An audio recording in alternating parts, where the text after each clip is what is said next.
makinis. Mula ulo, mukhang talampakan. Hanggang talampakan. Tara na! At makipag-ututang dila kay Laika Barista!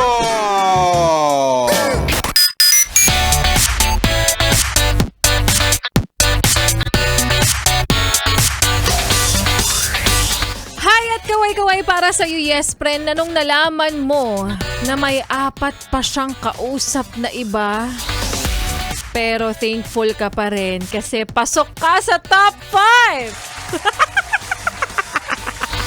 At hayat kaway-kaway rin para sa iyo, yes friend, na ang iksi-iksi na po. Oo, ang iksi-iksi na ng pasensya sa init ng panahon.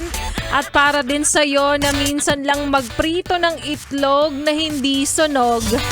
Tapos nasasabihan pang, pwede ka nang mag-asawa. Ay, Diyos ka. Nakakaloka kayo ha. Ang taas na agad ng expectations. Expectations eh. Nakapagluto lang ng adobo na hindi maalat. Ano na kagad yung sinabi sa'yo?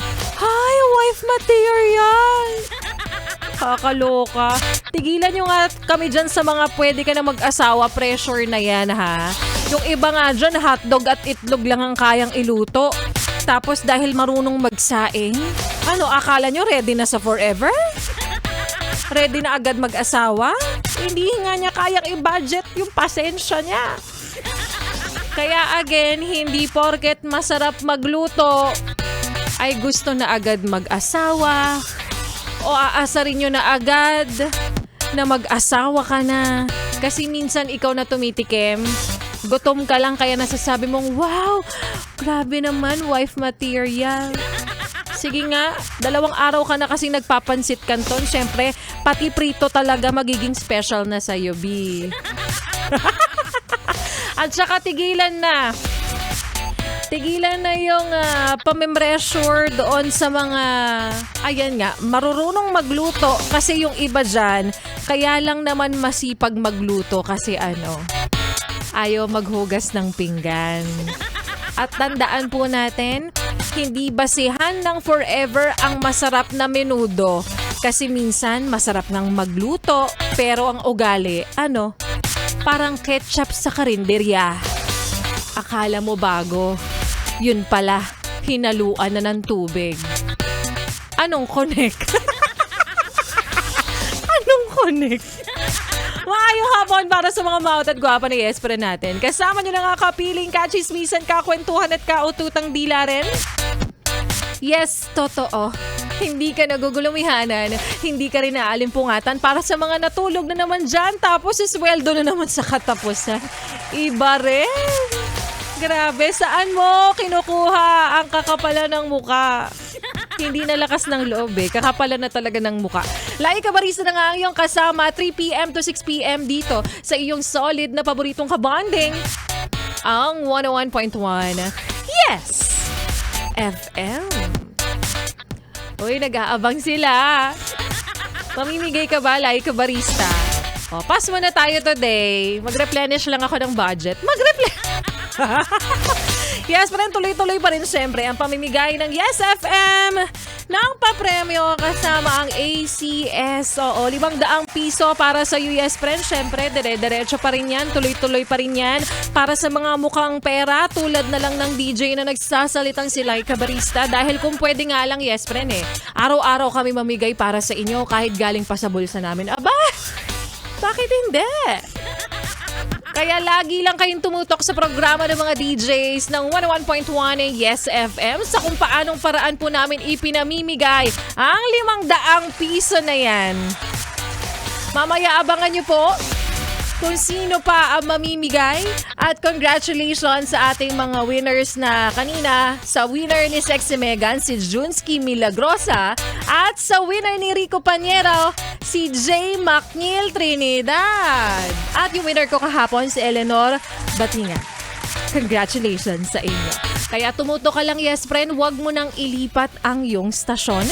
Huwag mo na ring ipihit pa ang iyong talapihitan sa kalaban. Dahil magbabalik po si Laika Barista at mamaya sa aking pagbabalik.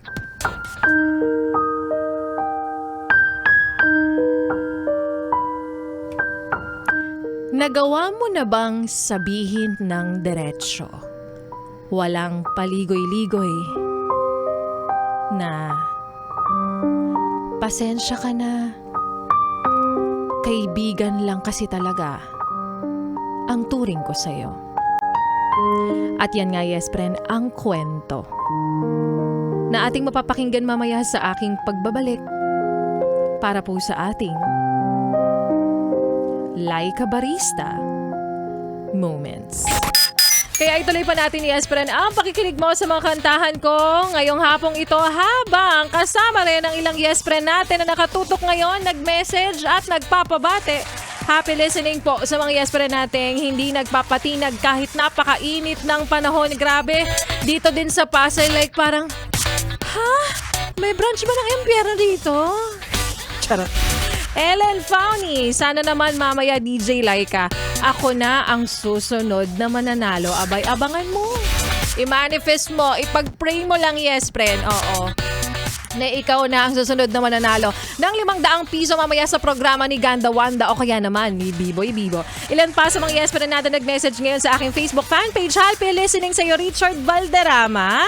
And ilan pa sa mga yes friend natin? Si Ryan, sabi niya, sana mapili ako ngayong araw, DJ Laika. Pandagdag pamasahe at check-up at laboratory daw niya bukas. Sana talaga, ikaw na ang susunod. Ilan pa sa mga yes pa natin na nag-message ngayon? Si Renante Ampera. Hello po, Miss Laika Barista. Maayong hapon sa'yo. Sa mga yes friend natin na si Dory Reñales, lagi ako nakikinig sa'yo habang ako ay nasa work. Ha? Hindi ka focus sa work? Charis. Richard Polistico, pa-shoutout po kami ni Wilbert and Warren. Happy listening sa inyo. Isa-isahin pa natin yung mga pabati nyo, yes friend, hanggang mamaya pa tayo, 6:00 ng gabi. At heto pa mga kantahan natin dito sa iyong solid na paboritong kabanding, ang 101.1 Yes FM Solid.